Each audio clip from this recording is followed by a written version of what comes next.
நம்ம பயன்படுத்துவோம் இல்லையா, அதுதான் வந்து முகூர்த்தம் அப்படின்னு வந்து சொல்லப்படும். அந்த அமைப்புல ஒரு முகூர்த்தம் அப்படிங்கறத இதை வச்சு நம்ம வந்து பிடிக்கலாம் அப்படின்னு பாத்தீங்கன்னா, உதயத்தை நோக்கி சுபகிரகங்கள் வர்ற மாதிரி ஒரு முகூர்த்தம் வச்சிட்டோம் அப்படின்னா ரொம்ப நல்ல அமைப்பு.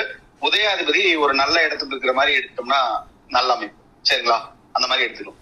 இப்போ உதாரணமா வந்து இப்ப ஏதோ ஒரு வண்டி வாங்குறாருன்னு வச்சுக்கோங்க. ஒரு வண்டி வாங்கலாம்னு நினைக்கிறாரு அப்படின்னா உதயத்தை நோக்கி என்ன கிரகம் வரலாம்? குரு பகவான், சுக்கிரன். உதயத்தை நோக்கி வண்டிக்கு வந்து காரகிரகம் வந்து சுக்கிரன். உதயத்தை நோக்கி வந்து குரு பகவான் வரலாம். இப்ப இங்க இருக்காருன்னு வச்சுக்கோங்க. சாரி, சுக்கிரன் வந்து வரலாம். உதயத்துல வந்து சுக்கிரன் இருக்கிற மாதிரி வந்து பாத்தீங்கன்னா 4ஆம் அதிபதியா இருக்காரு.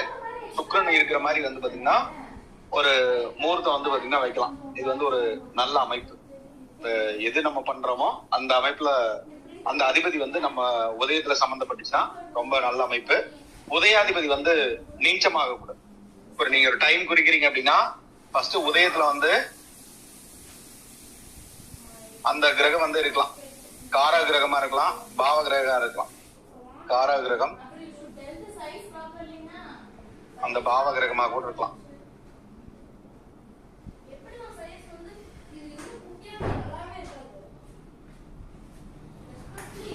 பாவ கிரகம் இருக்கலாம். 3வது வந்து பாத்தீங்கன்னா உதயாதிபதி நல்ல நிலையில வந்து இருக்கு.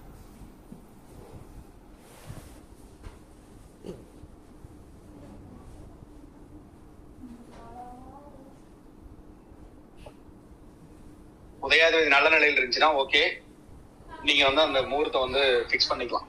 இப்ப இந்த இடத்துல வந்து பெருசா வந்து அந்த கவிப்பு அப்படிங்கறத வந்து பார்க்க வேண்டியது கிடையாது. நலநிலை அப்படிங்கறது வந்து